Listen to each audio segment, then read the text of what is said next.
നമസ്കാരം. മലയാളി വാർത്തയിലേക്ക് സ്വാഗതം. യമനിൽ ഹൂതി വിമതരുടെ സൈനിക കേന്ദ്രങ്ങൾ ലക്ഷ്യമിട്ട് ഇസ്രായേൽ വ്യോമാക്രമണം നടത്തി എന്ന വിവരം വളരെ നടുക്കുന്നതാണ്. ഇപ്പോൾ ഇതാ അതിപ്രധാനമായ ഒരു വിവരമാണ് ഈ ഒരു ആക്രമണത്തിന് പിന്നാലെ പുറത്തു വരുന്നത്. ലോകാരോഗ്യ സംഘടനയുടെ തലവൻ ടെഡ്രോസ് അദനോം ഉണ്ടായിരുന്ന യമനിലെ വിമാനത്താവളത്തിലായിരുന്നു ഇസ്രായേൽ ബോംബിട്ടത്. എന്തായാലും അദ്ദേഹം അത്ഭുതകരമായിട്ട് ഈ ബോംബ് ആക്രമണത്തിൽ നിന്നും രക്ഷപ്പെട്ടിരിക്കുന്നു. സ്ഫോടനത്തിൽ നിന്നും അദ്ദേഹം അതിസാഹസികമായി രക്ഷപ്പെട്ടിരിക്കുന്നു. ഏറെ ആശ്വാസകരമായ വാർത്ത. യമനിലെ സന ഇന്റർനാഷണൽ വിമാനത്താവളത്തിലായിരുന്നു ഇത്തരത്തിൽ ബോംബാക്രമണം. ഈ വിമാനത്താവളത്തിലുണ്ടായിരുന്ന 2 പേർ സ്ഫോടനത്തിൽ കൊല്ലപ്പെട്ടു. നിരവധി പേർക്കാണ് പരിക്കേറ്റത്. യമനിലെ ഹൂതി കേന്ദ്രങ്ങളിലാണ് ഇസ്രായേൽ ആക്രമണം നടത്തിയത്.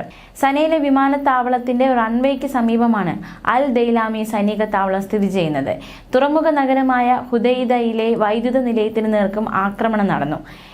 ഹെസ് യാസ് റാസ് ഗനാത്തി പവർ സ്റ്റേഷനുകളും ആക്രമണം നടത്തിയതായി സൈന്യം സ്ഥിരീകരിച്ചു. പടിഞ്ഞാറൻ യമൻ തീരത്തെ സാലിഫ് റാസ് ഗനാത്തി തുറമുഖങ്ങളും ലക്ഷ്യമിട്ടുവെന്നും ഇസ്രായേൽ സൈന്യം തുറന്നടിച്ചു. മാത്രമല്ല, ഈയിടയ്ക്ക് ഹൂതി വിമതർ തൊടുത്ത മിസൈൽ ടെൽ അവീവിലെ പൊതു പാർക്കിൽ പതിച്ചിരുന്നു. 30ഓളം ഇസ്രായേൽ പൗരന്മാർക്കാണ് ഈ ഒരു ആക്രമണത്തിൽ പരിക്കേറ്റത്.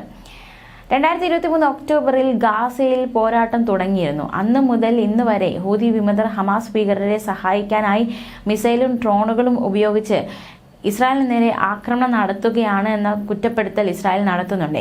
ഇസ്രായേലിന്റെ പ്രദേശങ്ങളിലേക്ക് നടത്തുന്ന തുടർച്ചയായ ആക്രമണങ്ങൾ ഇതേ തുടർന്നാണ് ഹൂതി വിമതരുടെ സൈനിക കേന്ദ്രങ്ങൾ ലക്ഷ്യമിട്ടതെന്നും ഇസ്രായേൽ ഡിഫൻസ് ഫോഴ്സ് പ്രസ്താവനയിലൂടെ അറിയിച്ചു. അതേസമയം ഈയിടയ്ക്ക് ഇസ്രായേൽ തലസ്ഥാനമായ ടെൽ അവീവ് ഹൂതികൾ ആക്രമിച്ചിരുന്നു. ഇതിന് പിന്നാലെ യമനിൽ US വ്യോമാക്രമണം നടത്തിയെന്നതും ശ്രദ്ധേയമായിരുന്നു.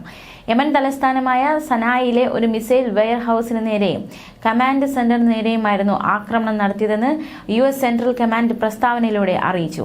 USന്റെ പ്രദേശത്തെ സഖ്യകക്ഷികളെ സംരക്ഷിക്കാനും തെക്കൻ ചെങ്കടലിലും ബാബ് അൽ മന്ദബ് കടലിടുക്കിലും ഏദൻ ഉൾക്കടലിലും US നാവികസേന കപ്പലുകളെ ആക്രമിക്കുന്നത് തടയാനുമായിരുന്നു ആക്രമണം എന്നാണ് പ്രസ്താവനയിലൂടെ അറിയിച്ചത്. മാത്രമല്ല, യമനിൽ നിന്ന് ഇസ്രായേലിന് നേരെ വിക്ഷേപിച്ച നിരവധി ഡ്രോണുകളെയും ഒരു ആന്റി ഷിപ്പ് ക്രൂയിസ് മിസൈലിനെയും തകർത്തിട്ടുണ്ട്.